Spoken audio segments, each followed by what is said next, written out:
Hello my dear students, sorry for late. हम 2 दिन class नहीं लिए थे।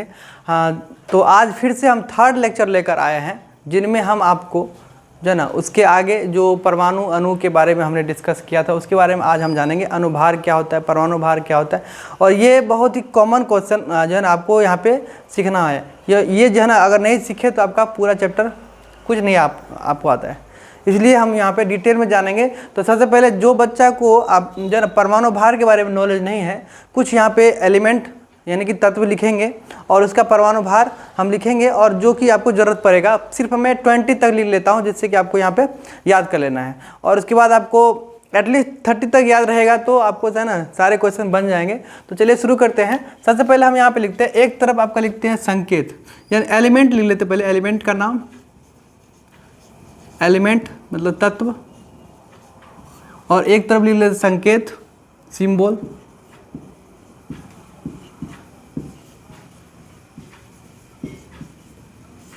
और यहां पे उसका लिख लेते हैं परमाणु भार, atomic weight.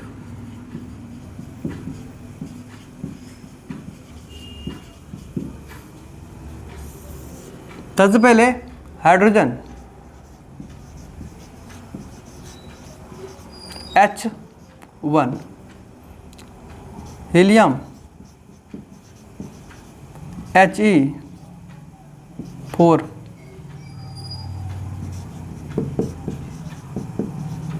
Lithium Li6, beryllium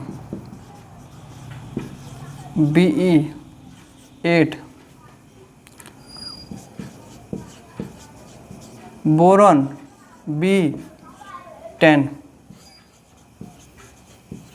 carbon C12,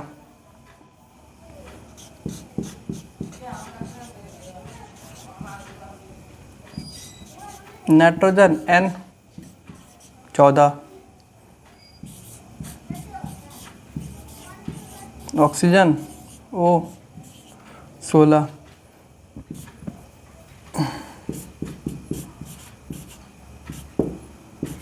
fluorine F18। इसका आप 19 ले लीजिए क्योंकि एक ज़्यादा होता है, इसका थोड़ा पॉइंट में आता है ये सब वैल्यू। यहाँ पे जो है ना आपको यहाँ पे जो भी ना अप्रॉक्स वैल्यू लिया जा रहा है, ये ना इसके थोड़ा ज़्यादा होता है, पॉइंट में लिया जाता है, बट हम यहाँ पे अप्रॉक्स वैल्यू लेते हैं जो आके आपको लेना है। नियॉन Ne20, सोडियम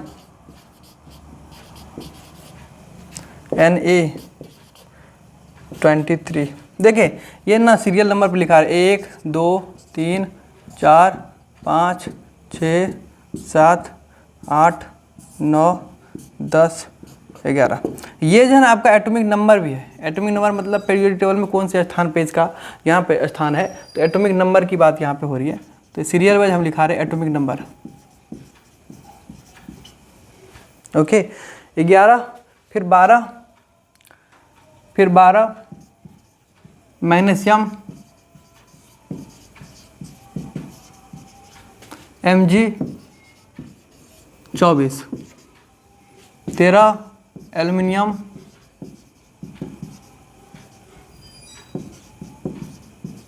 Al27 होता है इसका, 14 silicon Si28, 15 phosphorus P31, 16 sulphur S32, 17 chlorine.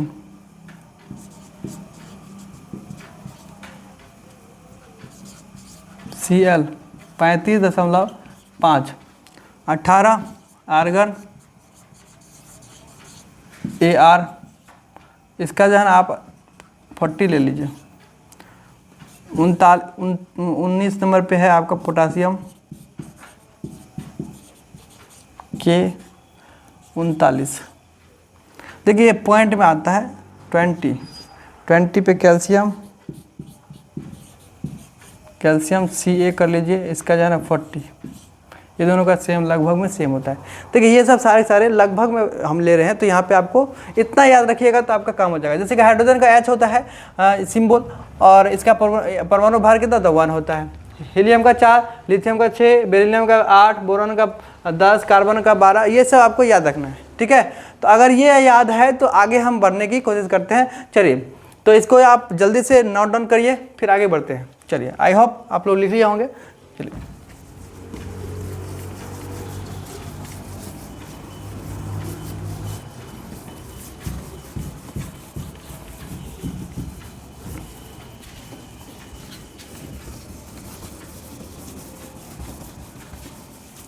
देखिए, सबसे पहले यहाँ पे जो कन्फ्यूजन होती है वो होती है परमाणु भार क्या होता है। परमाणु भार आखिर होता क्या है, और ये किसका परमाणु भार हम लोग निकालते हैं।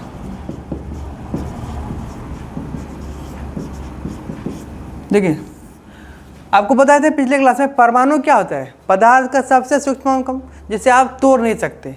यानी इसका मतलब ये है कि जो है ना एलिमेंट जो हम यहाँ पे डिस्कस कर रहे थे, एलिमेंट का एक छोटा सा भाग, जैसे कि हम बात कर रहे हैं लोहा की, ये लोहा है और ये लोहा बहुत सारे Fe को जोड़ने के बाद बना हुआ है। Fe बहुत सारे Fe को अगर जोड़ेंगे तो आपका क्या बनेगा, लोहा बनेगा।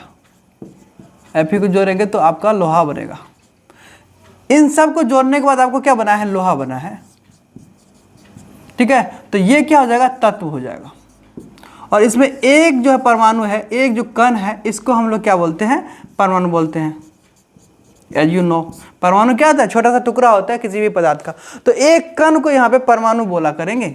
अब इसका हमें भार निकालना। देखिए हम जो लोहा का भी भार या किसी भी हम परमाणु का भार अगर पढ़ते हैं तो यहाँ पे क्या होता है, पूरा का पूरा जो है ना कंबाइंड जो जितने भी परमाणु बनते हैं मिला करके जो बनता है उसको हम लोग यहाँ पे एक तत्व बोलते हैं, ठीक है। जितने भी कणों को मिला करके एक तत्व बनता है। जैसे कि आयरन है, जैसे कि सिल्वर है, जैसे कि कैल्शियम है, तो कैल्शियम एक तत्व है, ठीक है। उसमें एक कण का जो है ना, एक कण जो होता है उसको हम लोग परमाणु बोलते हैं, तो उसका भार हमें निकालना है, ठीक है। तो यहाँ पे क्या होता है, बेसिकली परमाणु भार जो लिखते हैं वो खास करके एक तत्व का भार होता है। जैसे कि एक तत्व का भार जो होता है, वो तत्व का भार जो होता है वो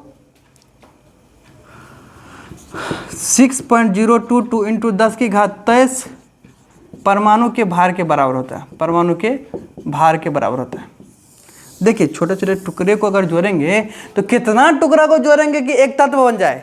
तो यहाँ पे जो है ना इसको बोला जाता है 6.022 गुना 10 की घात 23 अगर परमाणु को जोड़ा जाए तो एक तत्व बनता है, और उस तत्व का भार कहलाता है, ठीक है। तो उसमें हमें एक परमाणु का भार निकालना है, ठीक है। तो एक परमाणु का भार निकालना, तो यहाँ पे कैसे निकालेंगे, एक परमाणु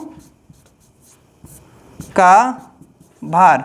बेसिकली एक परमाणु का भार जो होता है ना वो आपको 6.022 इंटू 10 की पावर 23 परमाणु भार है। एक परमाणु का भार इतना है, इतना कण या परमाणु हो सकता है, इतना कण का आप परमाणु भार निकाल सकते हैं। एक परमाणु का भार मतलब इतना कण परमाणु, सॉरी ये इसमें जो इसको हटा दीजिएगा, ये तत्व हो गया ना, ये तत्व हो गया। तो तत्व का भार ये हो जाएगा आपका, ठीक है, ये तत्व का भार हो जाएगा। अब यहाँ पे आपको अगर एक परमाणु का भार निकाले तो तत्व का भार बट्टे में ये लिखेंगे, इधर लाएंगे तो एक परमाणु का भार अगर निकालना है तो यहाँ पर हो जाएगा तत्व का भार जो भी होता है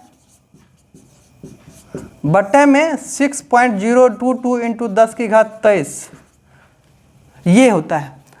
अब इसको क्या बोला जाता है, इसको बोला जाता है एवोगाड्रो संख्या।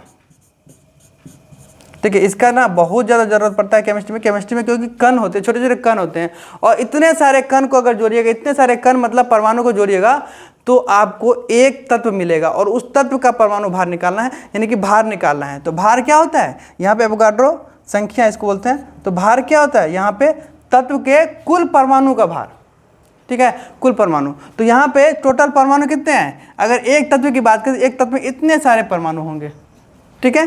तो इतने सारे परमाणु का भार निकालना है तो इससे गुना करना पड़ेगा, ठीक है। तो यहाँ से आपको अगर मैं बोलूँ कि भाई इसको लिख लीजिएगा, यहाँ से आपको मैं बोलूँ कि भाई अगर आप परमाणु का भार निकालना है तो एक परमाणु का भार कितना होगा, एक परमाणु का भार कितना होगा, यानी कि आपको 6.022 इंटू 10⁻23 परमाणु का भार, अगर मैं बोलूँ का भार क्या हो जाएगा, एक तत्व का भार। अगर एक तत्व है तो अगर यहाँ पे हम बात करें, यहाँ पे हम बात करें कि भाई अगर मैं बात करूँ कि एक यानी तो एक कैल्शियम परमाणु का भार, एक कैल्शियम परमाणु का भार कितना होगा, एक कैल्शियम परमाणु का भार कितना, एक कैल्शियम परमाणु का भार कितना होगा, तो वो हो जाएगा 6.022 इंटू 10⁻23 कैल्शियम परमाणु। इतने सारे कैल्शियम परमाणु को अगर जोड़ेंगे तो एक कैल्शियम परमाणु का भार निकलेगा। ठीक है, एक कैल्शियम परमाणु का भार जो कि कितना होता है, कैल्शियम का भार होता है 40 ग्राम, तो 40 ग्राम होता है। तो इतने सारे अगर कैल्शियम परमाणु को अगर हम इकट्ठा करें तो वो 40 ग्राम के बराबर होता है, जो कि एक तत्व होता है। उसी तरह से हम बात कर रहे हैं एक सोडियम परमाणु का भार, एक सोडियम परमाणु का भार क्या होता है 6.022 इंटू 10⁻23 सोडियम परमाणु, इतने सोडियम परमाणु, और जो कि आपको होता है 23 ग्राम के आसपास। ठीक है, तो ये सब आपको यहाँ पे तत्व और परमाणु यहाँ पे क्या होता है, जनरली हम लोग उसी को अभी डिस्कस करेंगे कि दोनों सेम ही चीज़ अभी हम यहाँ पे लेकर चलेंगे, क्योंकि हम ना हमेशा यहाँ पे ये नहीं बोलेंगे कि एक सोडियम परमाणु या सोडियम तत्व भी बोल सकते हैं। बेसिकली ज़्यादातर इंपॉर्टेंट तत्व होता है, क्योंकि तत्व है वो पूरा कंपाउंड, पूरे जान परमाणु को अगर मिलाएंगे तो। लेकिन तत्व यहाँ पे बोला करेंगे, कभी कभी परमाणु भी बोल दिया जाता है, बट यहाँ पे बेसिकली तत्व ही होता है। ठीक है, तो तत्व यहाँ पे जो भी है ना, यहाँ पे इतने सारे, एक यहाँ पे बोलेगा सोडियम तत्व नहीं बोलेगा, परमाणु बोलेगा। सोडियम परमाणु का भार बताओ, तो सोडियम परमाणु कितने, इतने सारे सोडियम परमाणु का भार यहाँ पे होता है 23 ग्राम। इतने सारे, एक परमाणु का नहीं, इतने सारे। तो अगर मैं बात करूँ यहाँ पे कि एक सोडियम परमाणु का भार कितना होगा, देखिए अगर मैं बात करूँ इतने सारे सोडियम परमाणु का भार इतना है, इसलिए एक सोडियम परमाणु बराबर कितना आ जाएगा 23 ग्राम बट्टे में 6.022 इंटू 10⁻23, इतनी हो जाएंगे। एक परमाणु का बराबर हो जाएगा, इसका भार अगर निकाला है तो 23 ग्राम को यहाँ पे 6.022 यानी एवोगाड्रो नंबर से डिवाइड कर देना है, तो ये आपका आ जाएगा। ठीक है,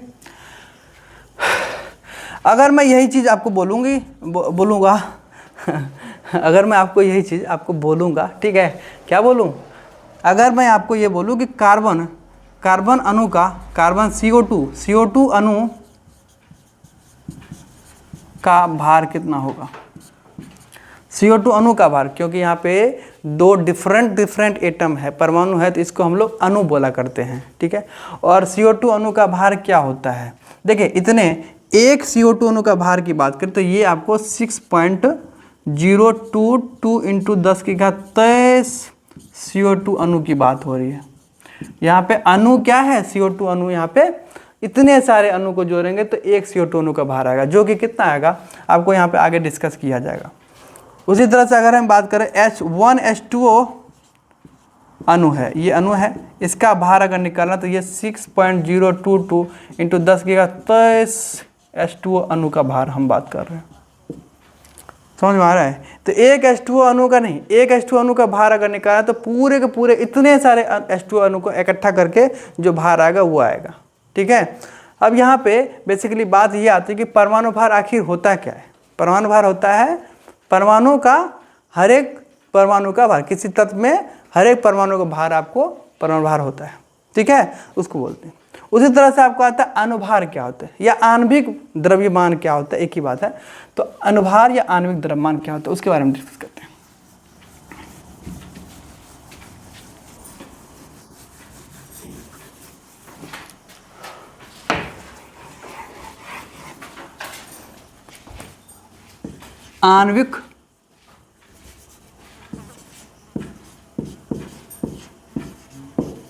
आणविक द्रव्यमान की बात करिए या अनुभार की बात करिए, एक ही बात है, इसको बोलते हैं मोलेकुलर वेट।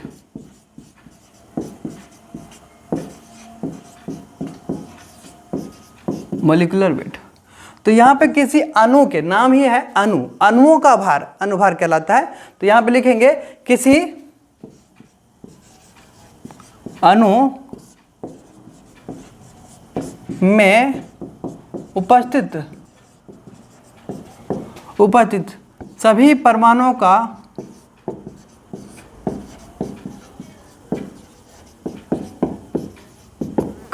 कुल भार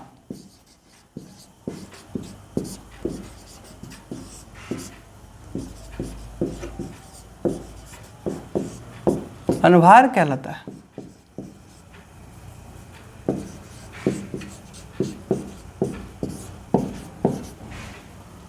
सम of total atomic weight of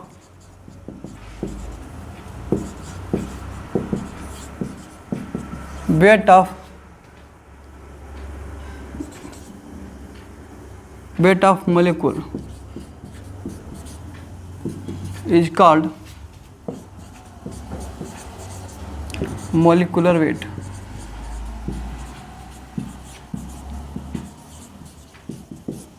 just like आपको एग्जाम्पल में मैं ये बताऊँ कि भाई H2 है, H2 का आपको निकालना है अनुभार, क्योंकि यहाँ पे H2 दो यहाँ पे एटम है, दो एटम है तो यहाँ पे अनुभार निकाला जाएगा। तो एटम H2 का अनुभार क्या आ जाएगा, देखो एक हाइड्रोजन का आपको पीछे लिखाए थे, एक हाइड्रोजन का परमाणु भार होता है यहाँ पे एक, तो है कितने हाइड्रोजन, 2 है, तो 2 से मल्टीप्लाई करेंगे 2 ग्राम आपका आ जाएगा हाइड्रोजन का भार, हाइड्रोजन का अनुभार। इधर से अगर मैं कार्बन CO2 की बात करूँ तो इसका अनुभार कितना आ जाएगा, तो यहाँ पे C का मतलब होता है, यहाँ पे C का परमाणु भार कितना होता है, कार्बन परमाणु का भार होता है आपको 12। और इसको हम यहाँ पे देखिए परमाणु ही बोलेंगे, यहाँ पे कार्बन की बात करें तो परमाणु बोलेंगे, वैसे है तत्व लेकिन परमाणु यहाँ पे जनरली बोल सकते हैं, कोई दिक्कत नहीं। तो कार्बन यहाँ पे है, कार्बन 2 कार्बन है तो 2 से गुना कर देंगे, यहाँ पे आ जाएगा 24 ग्राम। उसी तरह से अगर मैं बात करूँ यहाँ पे H2O, ये भी आपका क्या अणु है, तो यहाँ से आपको अणु का भार निकालना है। तो यहाँ देखिए हाइड्रोजन कितने हैं, 2 है, तो एक हाइड्रोजन का भार होता है 1, 2 हाइड्रोजन तो 2 से गुना करना पड़ेगा, प्लस ऑक्सीजन कितने हैं 1 और इसका भार होता है 16, तो कितना आ जाएगा 1 गुना 2 आ जाएगा plus 16, that is 18 gram. Okay, ये आपका अनुभार होता है। जैसे कि आपको मैं बोलूँ ग्लूकोज का C6H12O6, इसका अनुभार कितना आएगा, तो ये आ जाएगा, देखिए कार्बन कितने हैं यहाँ पे, कार्बन है 6, एक कार्बन का भार होता है 12, 6 है तो 6 से गुना कर दीजिए, प्लस हाइड्रोजन का होता है 1, 12 है तो 12 से गुना कर दीजिए, प्लस ऑक्सीजन का होता है 16, 16 को यहाँ पे 6 से गुना कर दीजिए, तो यहाँ से कितना देगा 72 प्लस 12 प्लस 96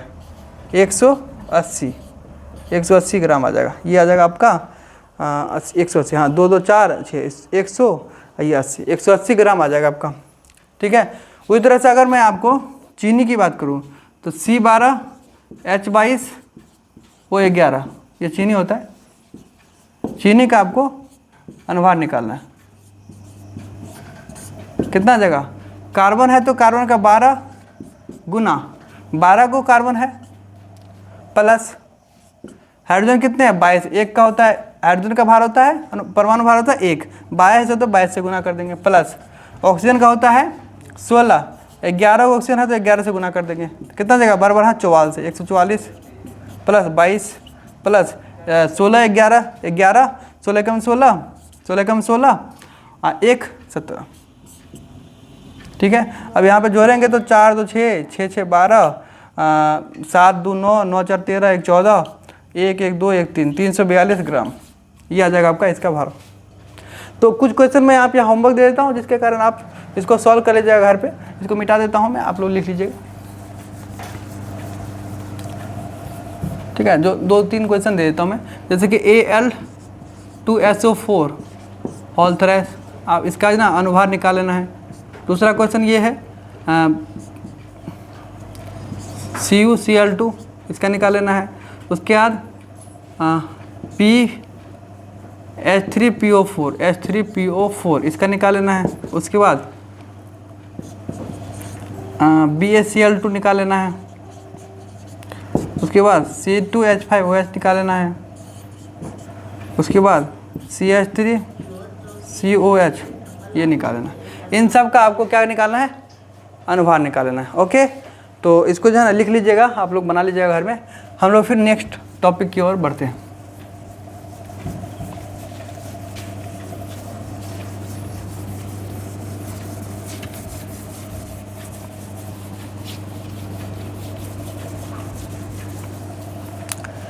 नेक्स्ट टॉपिक आपका है यहाँ पे अगर मैं बात करूँ तो मोल बताते हैं, मोल क्या होता है।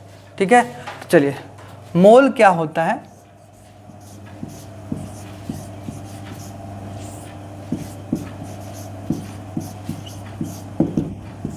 देखिए, जैसे कि आपको मैं बताऊं मोल यहाँ पे क्या होता है। जैसे कि हमें एक दर्जन की बात करूं, दर्जन वस्तु की बात करूं,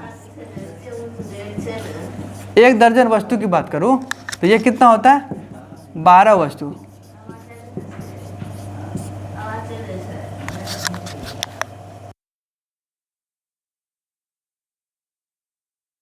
तो हो जाएगा।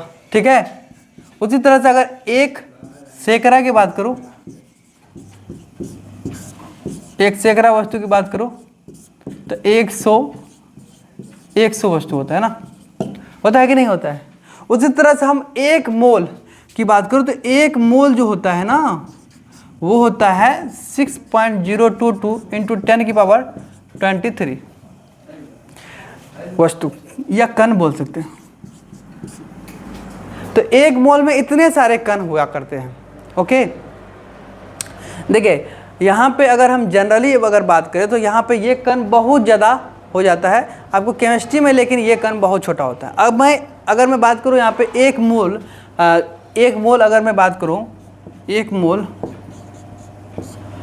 ऑक्सीजन की बात करूँ तो इसका मतलब होता है 6.022 इंटू 10⁻23 ऑक्सीजन परमाणु, क्योंकि एक ही है तो परमाणु बोलेंगे। इसका अगर भार निकालो तो एक ऑक्सीजन का भार होता है मात्र 16 ग्राम, 16 ग्राम होता है। तो आपको अभी हमने बताया कि एक मोल ऑक्सीजन की बात करो या इतने सारे ऑक्सीजन के अणु की बात करो, परमाणु की बात करो, या 16 ग्राम की बात करो, तीनों क्या होता है, बराबर होता है। तो यहाँ पे एक मोल ऑक्सीजन हो या इतने सारे ऑक्सीजन, ये क्या है, ऑक्सीजन नहीं तत्व है। एक मोल ऑक्सीजन का तत्व है, और तत्व है तो इसमें कितने सारे तत्व मिलके ऑक्सीजन बना है, तो इतने सारे 6.022 इंटू 10⁻23 ऑक्सीजन के तत्व अगर यहाँ परमाणु मिले हैं तब जाके एक तत्व ऑक्सीजन का तत्व का निर्माण हुआ है। तो यहाँ पे इसके तत्व का आपको परमाणु भार आपको लिखा है 16 ग्राम। ठीक है, तो अगर इन जनरल देखा जाए तो इतने सारे कण ऑक्सीजन के उठाओ तो गिनने में तो बहुत लंबा हो जाएगा, लेकिन अगर उसी को मैं ग्राम के हिसाब से देखूँ तो 16 ग्राम होता है, जो कि बहुत ही कम होता है। आप उंगली पे भी ले सकते हैं। ठीक है, इतना कम होता है। तो 16 ग्राम ये हुआ और ये आपका इतना सारे कण हुआ। तो ये केमिस्ट्री में क्या होता है, बहुत देखने में बड़ा लगता है, लेकिन है क्या, परमाणु के कण की बात होती है, इसलिए यहाँ पे छोटा सा यहाँ पे ये चीज़ हो जाती है, वैल्यू हो जाती है। अगर मैं बात करूँ एक मोल CO2 की बात करूँ, CO2 का मतलब हो गया कार्बन डाइऑक्साइड। इसकी बात करूँ तो एक मोल कार्बन डाइऑक्साइड में कितने सारे कण हैं, तो 6.022 इंटू 10⁻23 CO2 के कण है। CO2 क्या है, यहाँ पे अणु है, तो यहाँ पे यहाँ लिखेंगे अणु। देखिए एक मोल CO2 का मतलब हो गया इतने सारे CO2 के अणु। इसको अगर हम द्रव्यमान के अंदर कन्वर्ट करें तो यहाँ पे कार्बन का होता है 12, ऑक्सीजन का होता है 16, 16 दूना 32 और 12 44, तो 44 ग्राम इसका हो जाएगा आपका भार। तो एक मोल कार्बन डाइऑक्साइड में इतने सारे कार्बन डाइऑक्साइड के अणु होंगे, लेकिन इतने सारे इसके भार होंगे मात्र इतने ही। उसी तरह से एक मोल वाटर की बात करें तो वाटर में इतने सारे 6.022 इंटू 10⁻23 वाटर के अणु होंगे, लेकिन इसका भार की बात करें तो वहाँ पे वाटर का क्या होता है, वाटर में H2O होता है, हाइड्रोजन का भार होता है, परमाणु भार होता है 1, जिसमें 2 हाइड्रोजन है तो 2 गुना 1 2 हो जाएगा, प्लस ऑक्सीजन का 16 होता है तो 16 और 2 18 ग्राम हो जाएंगे। 18 ग्राम इसका परमाणु भार नहीं अनुभार निकलेगा, क्योंकि यहाँ पे 2 डिफरेंट एटम है। ओके, तो ये सब आपको यहाँ पे हो जाता है। अब मैं यहाँ पे अगर मैं बोलूँ भाई 2 मोल 2 मोल H2O का भार कितना होगा, H2O का भार कितना होगा, तो 2 मोल, देखिए 1 मोल H2O में इतने सारे कण हैं तो 2 मोल में 2 गुना हो गए, है ना। एक आदमी का भार है 10 ग्राम, 2 की जगह 2 आदमी कितना होगा 20 ग्राम। तो वही है कि अगर 1 मोल H2O की बात करें तो इतने सारे H2O के अणु होंगे, और 2 मोल H2O की बात करें तो 2 गुना हो जाएंगे, 2 गुना 6.022 इंटू 10 की पावर 23 H2O के अणु। इसको आप ऐसे बोल सकते हैं भाई 1 मोल H2O में 18 ग्राम तो 2 मोल में 36 ग्राम, 36 ग्राम। तो इसको आप ऐसे कन्वर्ट कर सकते हैं, तो यहाँ से आ जाएगा 12.044 गुना 10 की घात 23 H2O अणु, और ये आपको 36 ग्राम के बराबर है।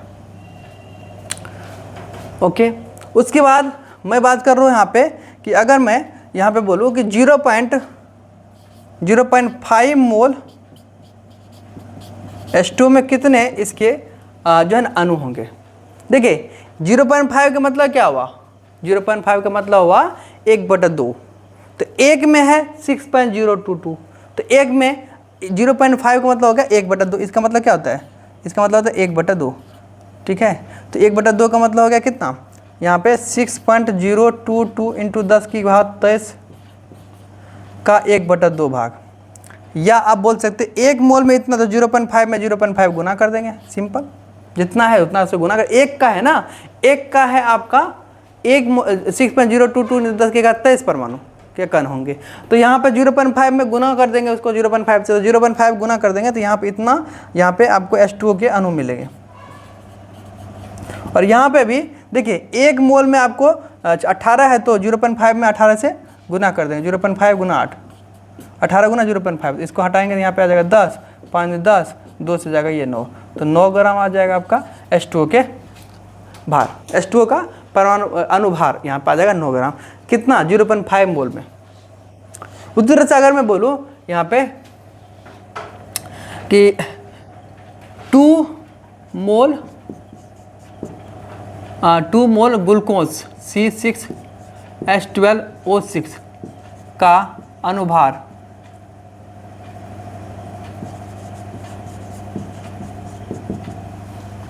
कितने सारे C6H12 ग्लूकोज के अणु होंगे, तो 6.022 इंटू 10 की पावर 23 ग्लूकोज के अणु होंगे, C6H12O6 ग्लूकोज होंगे, ठीक है। इतने सारे ग्लूकोज होंगे, इसको मैं मिटा देता हूँ, इतने सारे ग्लूकोज के अणु होंगे।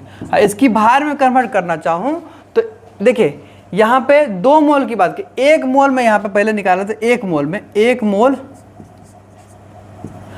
C6H12O6 का अनुभार यहाँ पे हो जाएगा इतने 6.022 इंटू 10 की पावर 23, इतने सारे अणु ग्लूकोज के होंगे। तो 2 में ज़्यादा ना, 2 से गुना करना पड़ेगा, 2 से गुना करना पड़ेगा। और इसका यहाँ पे अगर मैं भार की बात करूँ, इसका भार होता है यहाँ पे पिछले जो है ना, पिछले क्वेश्चन में हमने बताया था 180 ग्राम होता है, तो इसका हो जाएगा 2 गुना 180, मतलब कि 360 ग्राम, इसका 2 मोल ग्लूकोज में 360 ग्राम वेट हो जाएगा, इसका 2 मोल में 360 ग्राम वेट हो जाएगा ग्लूकोज का, ठीक है। तो जनरली हम यहाँ पे मोल क्या होता है, मोल बेसिकली आपको एक इकाई होता है कणों को नापने के लिए, किसमें, सिर्फ और सिर्फ केमिस्ट्री में हम इसका इस्तेमाल करेंगे, ठीक है। इन जनरल लाइफ में अगर आप सेब खरीदने जाओगे 1 मोल तो शायद वो नहीं मिलेगा, क्योंकि वो बहुत ज़्यादा होती है ना, बहुत ज़्यादा मात्रा में, 6.022 10 की पावर 23, मतलब कि 6 के आगे 23 जीरो लगाइएगा तब जाके आपको इतना मोल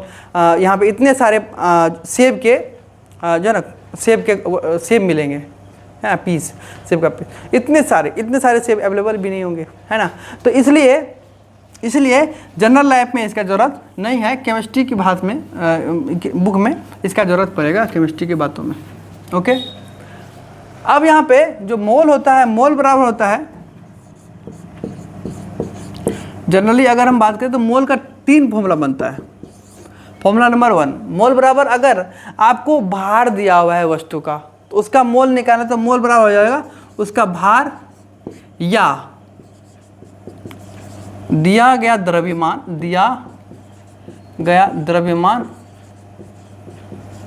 बटे में उसका अनुभार लिया करेंगे, या परमाणु है तो परमाणु भार लिया करेंगे, परमाणु है तो परमाणु भार। तो इसको हम लोग मोल को n से रिप्रेजेंट करते हैं, n से। तो n बराबर हो जाता है W बटे में m। W क्या होता है? आपका दिया गया भार, दिया गया भार, और m होता है परमाणु भार या अनुभार ले लेते हैं, अनुभार हो जाता है। ठीक है, इंग्लिश में वेट, मोलिकुलर वेट और मोलिकुलर वेट।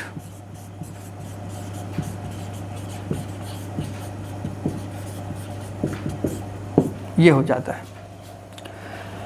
जैसे कि एग्जाम्पल ये क्वेश्चन है कि अगर आपको 71 ग्राम Cl2 का मोल ज्ञात करना है, मोल ज्ञात करें। 71 ग्राम Cl2 का मोल ज्ञात करें। देखिए, अगर आपको यहाँ पे इसका मोल ज्ञात करना है तो सबसे पहले Cl2 लिखिए, और इसका यहाँ पे भार क्या है? भार जो है ना W है। W क्या दिया हुआ है? 71 ग्राम। और इसका आपको अनुभार निकालना पड़ेगा, अनुभार, अनुभार मतलब M, ये निकालना पड़ेगा। तो वो कितना हो जाएगा? क्लोरीन है, क्लोरीन का होता है 35.5, और 2 को क्लोरीन है तो 2 से गुना करेंगे। अब 35.5 को अगर 2 से गुना करें तो 35 का दूना होता है 70, 0.5 का दूना होता है 1, तो 70 1 71 ग्राम, 71 हो जाएगा। अब यहाँ पे इसका मोल निकालना तो n बराबर W बटे में m लिखेंगे। तो यहाँ पे 71, दोनों का वैल्यू है सेम है, तो 71 बटे 71 मतलब 1 मोल। देखिए, मोल का मात्रक भी आपका मोले होता है, क्योंकि मोल क्या है? एक इकाई है यहाँ पे वस्तुओं को के कणों को नापने के लिए, परमाणु के कणों को नापने के लिए इसका यहाँ पे इस्तेमाल किया जाता है। इसलिए हम यहाँ पे इसका मोल का यूनिट मोल ही लिया करेंगे। ठीक है, चलिए अब दूसरा फॉर्मूला इसके बेस पे आता है। इसके ना ये क्वेश्चन, इसके ऊपर एक क्वेश्चन दे देता हूँ मैं, आप बना लीजिएगा, फिर मैं दूसरा जो है ना फॉर्मूला बताता हूँ। 3 फॉर्मूला इसके ऊपर आएंगे आपको जनरली। एक क्वेश्चन यहाँ पे लिख लीजिएगा होमवर्क के लिए। अगर आपको यहाँ पे दिया हुआ है 1.8 ग्राम C6H12O6 का मोल ज्ञात करें, लिख लीजिएगा फटाक से और बना लीजिएगा। अगले क्लास में हमको मैसेज कर दीजिएगा। चलिए, नेक्स्ट क्वेश्चन है आपका, इसी में नेक्स्ट फॉर्मूला ये बनता है कि अगर आपको परमाणु का कणों की संख्या दिया हुआ है, ठीक है, कण की संख्या दिया हुआ है, तो फॉर्मूला नंबर 2 बन जाता है मोल का फॉर्मूला बन जाता है। अगर कण दिया हुआ है, कण की संख्या दिया हुआ है, बहुत सारे कण होंगे, उसमें कण के इतने सारे कण में इसका मोल बताइए। तो यहाँ पे लिखेंगे कणों की संख्या, जो भी कण उसकी संख्या लिखेंगे। अब बट्टे में एवोगाड्रो संख्या से इसको डिवाइड करेंगे, क्योंकि कुल एवोगाड्रो संख्या जन एक परमाणु का एवोगाड्रो संख्या किसी एक तत्व का यहाँ पे कुल संख्या कितना होगा? 6.022 × 10 की घात 23। अब वही तो एवोगाड्रो संख्या है। इतने सारे एवोगाड्रो संख्या के बराबर, मतलब इतने सारे एक एवोगाड्रो संख्या एक तत्व के बराबर होता है ना। तो यहाँ पे एक तत्व टोटल होगा। अब जैसे कि अगर आपको 100 मार्क्स आना है, किसी एग्जाम में 100 मार्क्स का एग्जाम है, तो 100 मार्क्स अगर लिखना है तो वो नीचे भी लिखते हैं ना। अब जितना आता है उसको ऊपर लिखते हैं। तो वही चीज़ यहाँ पे है कि आपको यहाँ पे कुल परमाणु तो होंगे, कुल परमाणु में कण कितने होंगे? 6.022। उसमें कितना कण की संख्या निकला उसको ऊपर लिखेंगे। तो यहाँ पे आपको कणों की संख्या ऊपर, नीचे में एवोगाड्रो संख्या लिखेंगे। एवोगाड्रो संख्या नथिंग बट, इसको लिखेंगे शॉर्ट में n, एवोगाड्रो संख्या को लिखेंगे Na, A for Avogadro, N for number, तो एवोगाड्रो संख्या। तो यहाँ पे मोल का फॉर्मूला बन जाएगा n बराबर n बट्टे में Na, जहाँ पे n तो आपको परमाणु की संख्या या अणुओं की संख्या है, परमाणु या अणु की संख्या, और n0 या Na एवोगाड्रो संख्या है, जिसको हम 6.022 × 10 की पावर 23 लिया करेंगे। एक क्वेश्चन इसके ऊपर देखते हैं। जैसे कि बोला गया है कि 12.044 × 10 की पावर 23 CO2 के CO2 के मोल ज्ञात करें। इतना CO2 के मोल ज्ञात करें, इतना CO2 अणु लिख लीजिएगा, CO2 अणु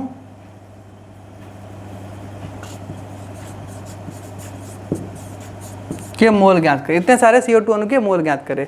तो यहाँ पे आपको जो क्वेश्चन में गिवन है वो क्या है, n गिवन है। n कितना है 12.044 गुना 10 की पावर 23, और आपको n0 या na पता है 6.022 इंटू 10 की पावर 23।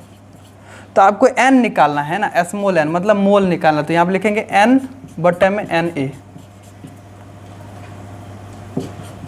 ये आ जाएगा आपका 12.044 गुना 10 की पावर 23 बट्टे में 6.022 गुना 10 की पावर 23। 10 की पावर 23 से 10 की पावर 23 चला जाएगा, इसका डबल यहाँ पे दिया हुआ है, तो ये आपका कट जाएगा, 2 बच जाएगा। तो यहाँ पे आ जाएगा 2 मोल, n का वैल्यू आ जाएगा 2 मोल। इस तरह से एक क्वेश्चन इसके ऊपर भी दे देता हूँ होमवर्क, फिर मैं नेक्स्ट थर्ड फॉर्मूला पे आऊँगा।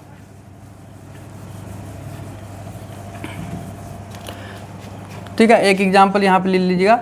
यहाँ पे 6.022 इंटू 10 की पावर 22 H2O के H2 अणु के मोल की गणना करें, ये आपको फाइंड आउट करना है।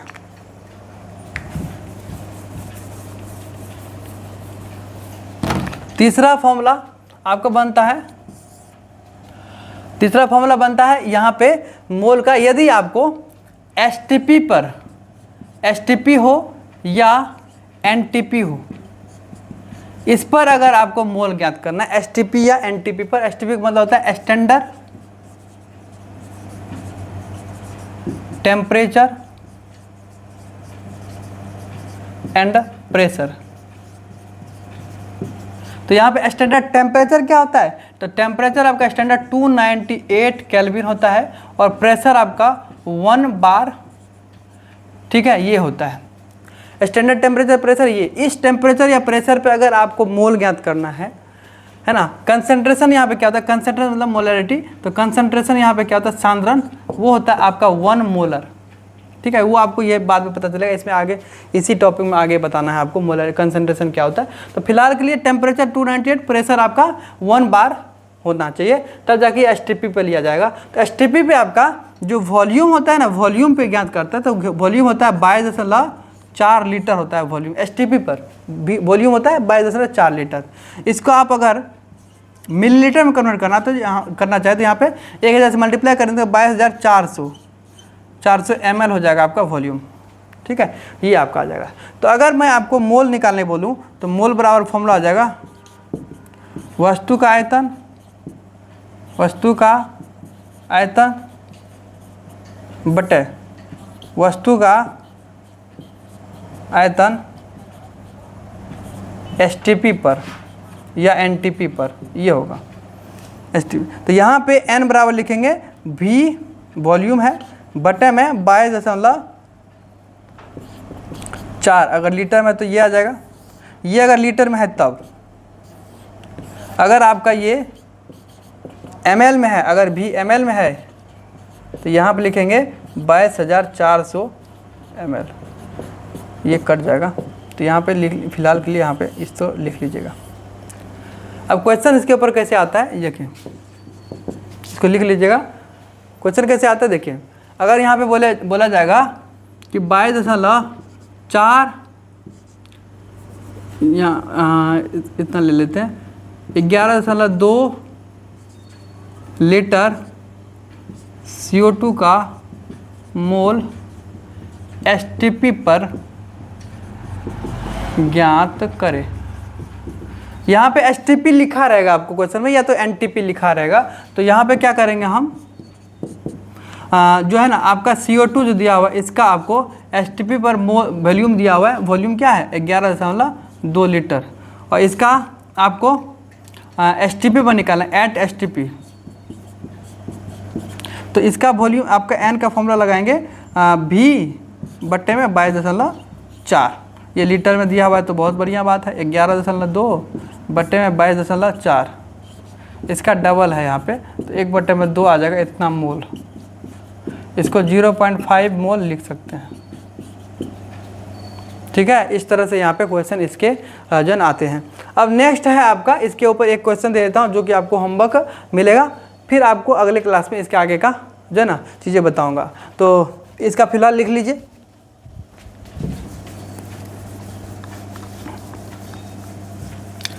अब यहाँ पे है 44.8 लीटर ग्लूकोज C6H12O6 के मोल STP पर ज्ञात करें। ये आपको यहाँ पे होमवर्क मिलेगा। तो आज के लिए इतना ही रहने देते हैं, जो कि आपको मोल आपने बताया। अगले क्लास में हम लोग यहाँ पे इसके जो है ना कंपोजिशन ऑफ जो है ना एलिमेंट बताएंगे, कंपोजिशन ऑफ परसेंटेज बताएंगे, उसके बाद उसके जो है ना मोलैलिटी, नॉर्मेलिटी, ये सब बताएंगे। तब तक के लिए आप इसको अच्छे से पढ़िए और इसका क्वेश्चन ज़रूर बना लीजिएगा और कमेंट में लिखिएगा। तब तक के लिए आज का टॉपिक यहीं पर एंड करते हैं, है ना। जय हिंद, जय भारत।